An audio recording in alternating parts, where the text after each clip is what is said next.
Morning, everybody. Morning. Can you hear me okay? Yeah. Morning, Mike. Good morning. I always worry that people can't hear me and I'm just talking to myself. Good morning, I'm Mike Harvey. I'm Director of Transformation here at LTHT and leading on the work that we're doing to support the delivery of the 7 commitments.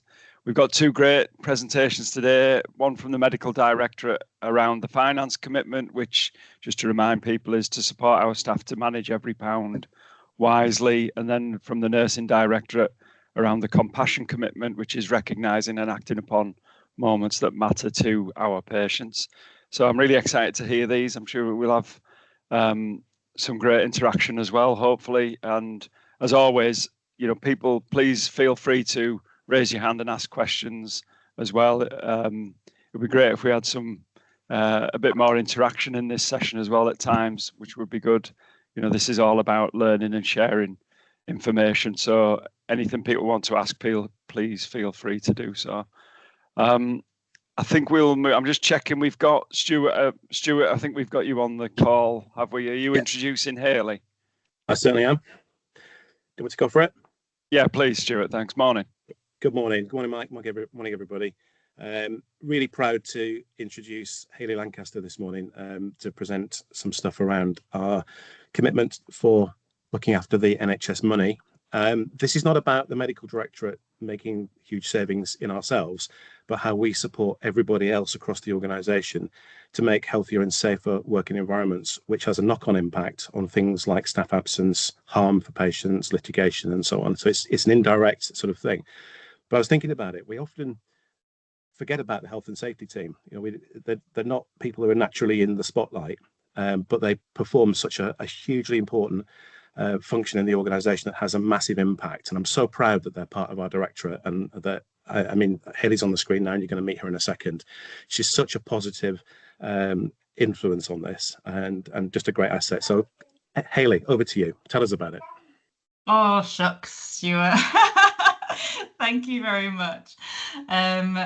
Yeah, so it's a little bit of a different slant perspective angle sometimes on health and safety, but I think it's really going to resonate. And as Michael said, if you've got any questions, I'm going to be sharing slides. You need to get the technology over first. But if you've got any questions, please raise your hands, because we're a really approachable team as well. So let me get the show on the road. Hey. I'm back. Can you see my slideshow? Does it look like a proper slideshow? It does. Thanks, Hayley. Fabulous. I can't see you guys very much, so you can always just interrupt, but otherwise I'll take questions at the end. But so thank you for having me. Yes, I'm Hayley, the Head of Health and Safety. And today I want to show you how the Health and Safety Controls Assurance process helps us meet the finance commitment by preventing staff harm and thereby protecting resources. So when we talk about spending every pound wisely, well, one of the wisest ways we can do this is by preventing avoidable harm. Safe environments mean fewer injuries, fewer absences, fewer claims, and better care. So what is the Health and Safety Controls Assurance process? It's actually our annual audit. So it's been going on for about a couple of decades now.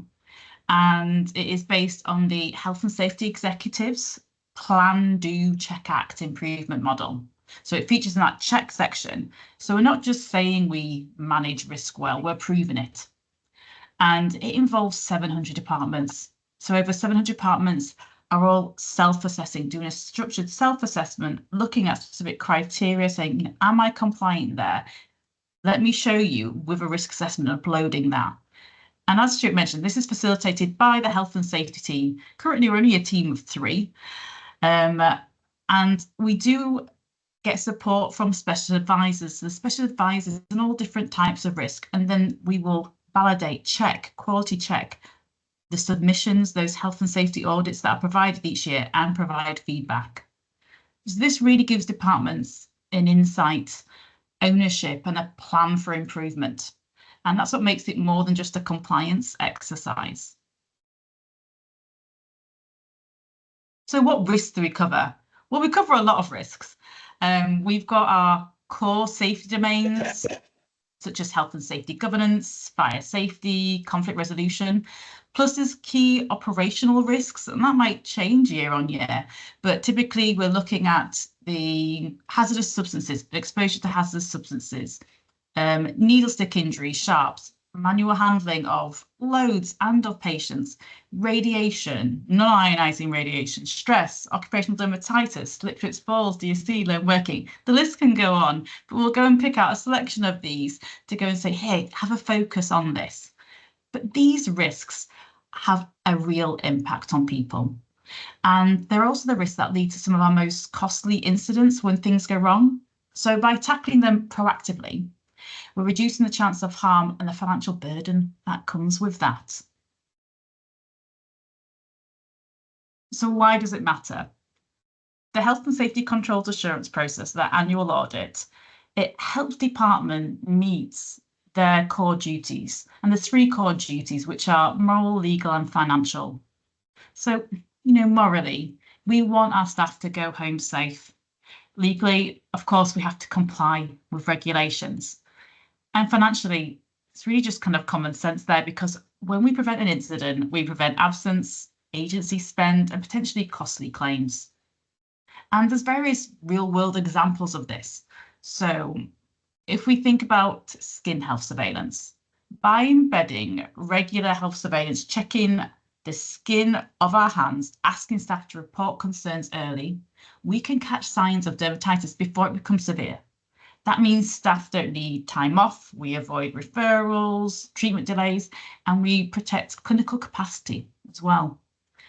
Something as simple as making moisturiser available at nurses' stations, changing rooms, near sinks can prevent cracked hands from escalating into absence or even long-term harm.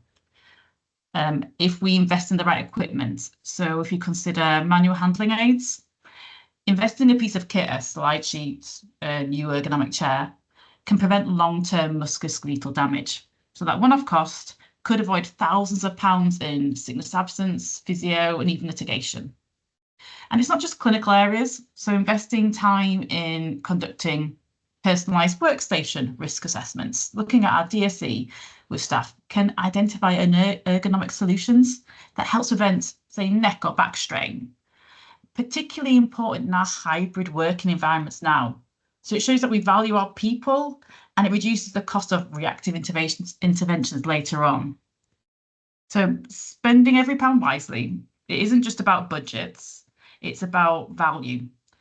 And that starts with supporting our staff to work well, safely and efficiently.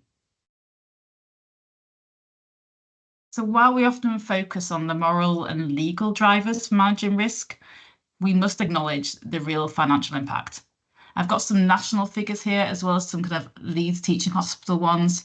So staff injury claims can cost thousands, tens of thousands of pounds.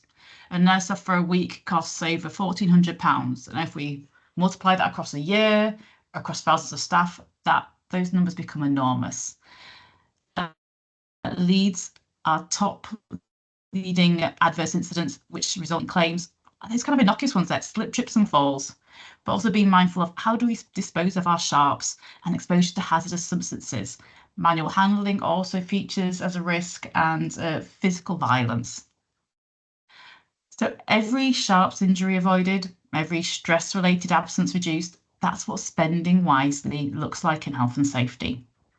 This is prevention in action, and it's essential to protecting both our people and our resources. It's small changes like this that protect both our teams and our budgets. And this isn't a one-off audit. This is year-on-year improvement. It's part of a cycle of learning and continuous improvement. We're seeing compliance scores improve year-on-year in departments, and we're supporting services with guides. We run twice weekly drop-ins during the audit period. We conduct Gemba visits throughout the year. We have a dedicated intranet hub of resources and also provide training. We've also been applying the Leeds improvement methodology. So I did a report out to try and reduce over-processing, avoid duplication, and focus on what's really working. So it's how we turn audit into action and how we keep building a safer, more efficient trust.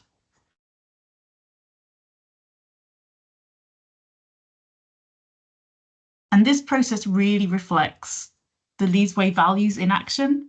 So being patient-centred, because fewer staff injuries means more consistent care. Fair, because every department is assessed equally. Accountable, because services take ownership of their own risk. It's collaborative and empowered, because we're enabling improvement through support, training, and clear feedback. So this is a practical example of our values in action, preventing avoidable harm to protect both our people and our resources. And that is where I will end it and take questions, if that's okay. Thanks so much, Hayley. That was fantastic. And I absolutely love your enthusiasm, because I know health and safety gets a bit of a bad rap, doesn't it, really? Hard sell, yeah. Michael. Yeah. So I think having you come on and talk about it in the way that you have, and really making that strong link between the work that you do in the department in a corporate function and what that actually translates to and helps CSUs to deliver better and safer care ultimately, which is more often than not cheaper.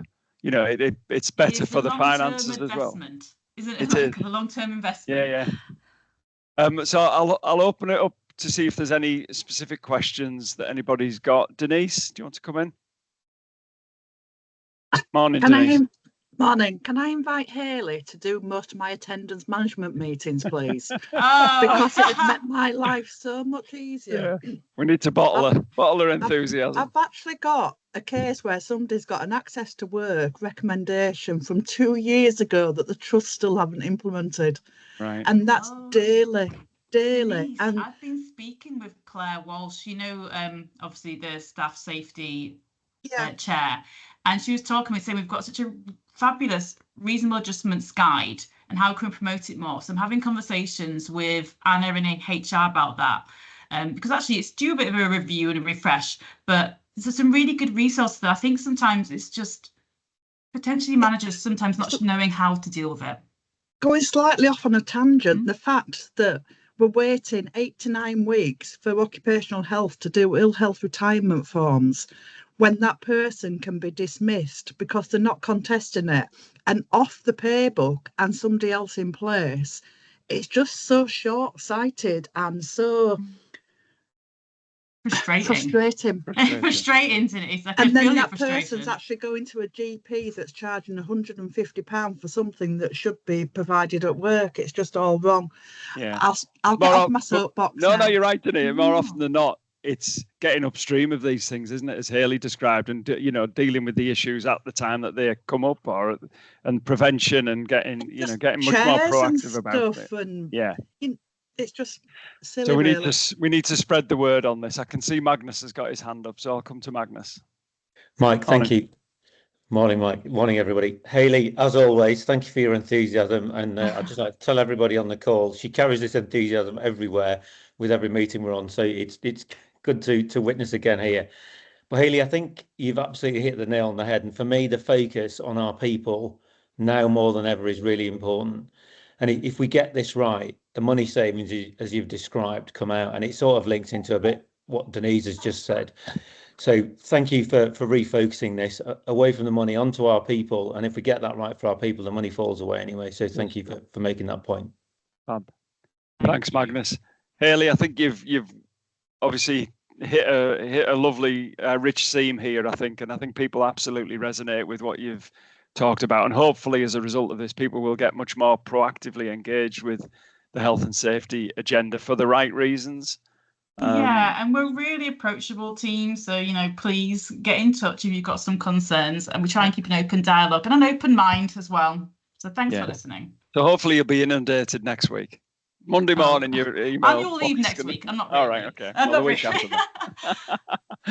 All right. Well, thanks, Hayley. We'll have to move on if that's okay. But I'm really looking forward to this next presentation. So can I come to Sarah? Is she on the call? Sarah Kent. Yes. Hello. To introduce Jackie. Thanks, Absolutely. Sarah. Good morning, everybody. My name's Sarah Kent. I'm the Head of Nursing for Research and Innovation at Leeds Teaching Hospital, and I've got the real pleasure of introducing one of our senior team leaders, Jackie Brandon, who is going to be presenting this morning around a patient experience some patient experience data of a participants who took part in the CANE trial, and this really aligns with our compassion commitment and about recognising those really important moments that matter to our patients. So hand over to Jackie. Thank you, Jackie. Hi everyone, thanks Sarah for that. Okay, so I'll just share my screen.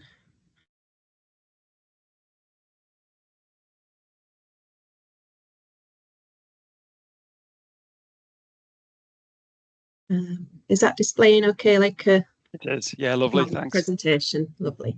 Okay, so thanks very much for the opportunity to give my presentation on the compassion commitment and the moments which matter to our patients. And my presentation is going to be on patient experience of participating in a global first kidney cancer trial here at LTHT. And the way we did this was through using patient data from the NIHR Participation in Research Experience Survey, or PRES. So PRES is a nationally standardised survey which we use to collect views and experiences of people participating in NIHR supported research.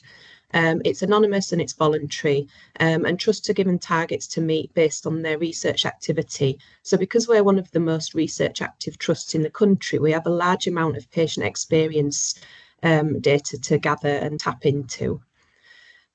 So the aims of PRES and why it matters, it's to understand participants' experience of research and to help inform and guide the design and delivery of research studies, to put participant experience at the heart of research delivery, and to improve accessibility, recruitment and retention to studies.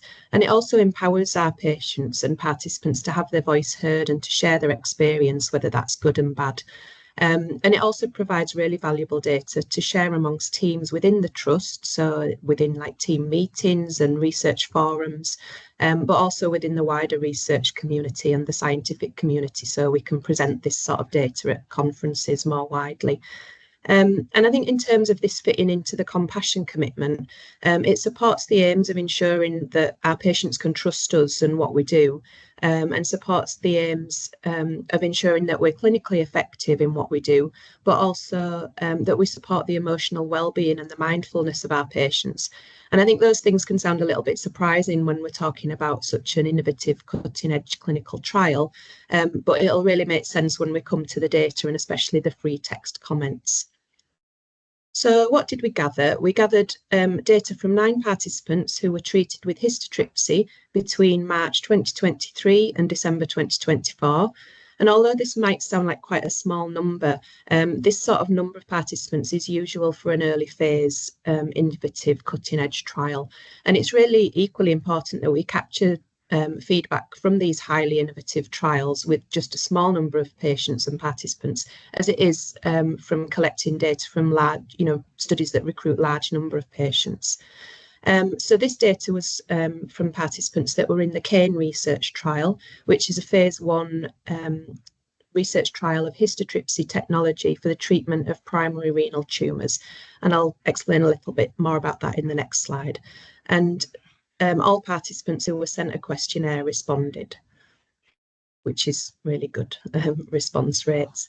So I won't spend too long going into the science of the technology, but just to give an overview and a bit of context. So this is a phase 1 clinical trial to evaluate safety and efficacy of the Histosonics system to treat primary renal tumours using histotripsy. And histotripsy is a totally non-invasive technology using high amplitude sonic beam therapy to create cavitation bubbles within the tumour, which then mechanically breaks down the tumour by expanding and collapsing the tissues extremely rapidly, which causes the tumour to become an acellular liquid, which is then absorbed by the body over time. So it's non-invasive, needle-free, and involves no ionising radiation. And by delivering the CANE trial here at Leeds, we performed a global first in the successful use of this technology in renal cancer treatment. So just very briefly, this picture is to give an idea of what the histotripsy treatment system looks like. So the big white cart you can see is the therapy generator, and the monitor screen is where the treatment is carefully planned to ensure the correct energy is delivered and ensure good coverage of the tumour and treatment margin around the area of the tumour. The arm coming out of the cart is a treatment arm, which delivers the therapy to the patient via the therapy transducer, which just looks like an ultrasound probe to look at.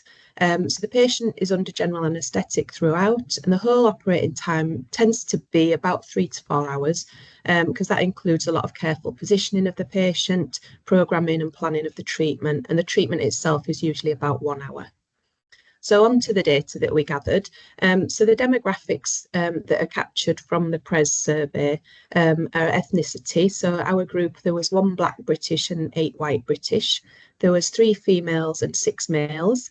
The age groups were 1 in age group 50 to 59, 2 60 to 69, 3 70 to 79, and 1 80 to 89, and 2 people didn't state their age. So we've got a really nice sort of broad span of ages. And all participants stated that this was the first research trial they'd participated in. And the responses that we got, so all participants agreed or strongly agreed that they felt well prepared for the trial by the information they'd been given in advance. 7 strongly agreed that they'd been kept updated about the research study, and 2 people said neither disagreed or agreed. All agreed or strongly agreed that they felt their participation had been valued, and all strongly agreed or agreed that they'd been treated with courtesy and respect throughout the trial, and all agreed or strongly agreed they would take part in research again. So to give a bit of context to that figure of 100% that would take part in research again, that's above the national average, which is 92%. And these free text comments are in response to the question, what was positive about your research experience? So as you can see, all comments were positive, with high levels of motivation to help others and help the development and progression of science, which we all feel is really fantastic, that patients are so keen and willing to try a novel therapy without long-term data, which they hope will help themselves, but also help others in the future. And these comments show that this is clearly something that matters to our patients, and we feel really privileged to be able to offer them this opportunity to be in such a cutting-edge trial like this, and like I say, a global first trial. So rather than me read all these out, I'll just give you a few moments to read over these comments because they're really nice.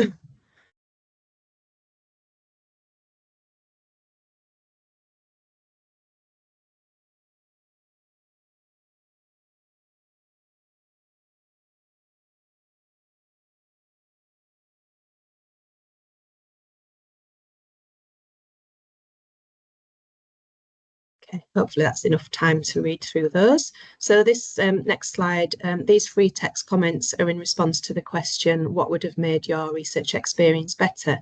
And as you can see from these, again, the feedback was positive. There were 2 people, however, in the early stages of the trial and the technology who needed a retreatment. And this is a risk that is discussed at the time of consent. So obviously, while the need for a retreatment is really not ideal, we felt that this is particularly heartening, that despite this needing to be done, all the responses showed that people did feel well prepared and would still take part in research again in the future. Again, I'll just give you a few moments to read through those.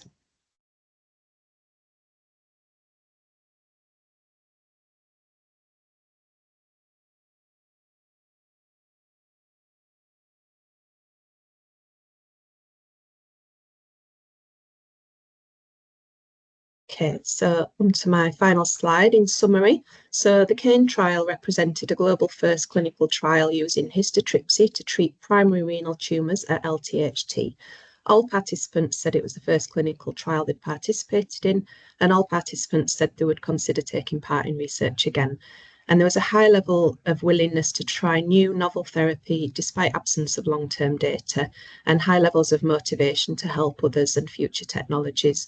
And overall, there was positive feedback and patient experience for this highly innovative and novel trial treatment. Thank you. That's my last slide. So any questions? I'll stop sharing.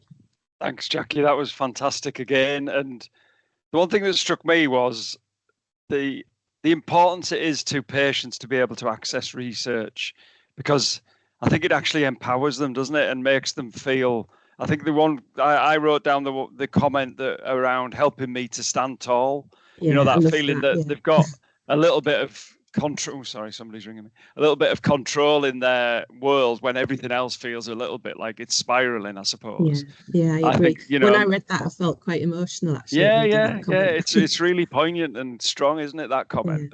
So that was fantastic. I'll just open up to any questions from anybody. Magnus?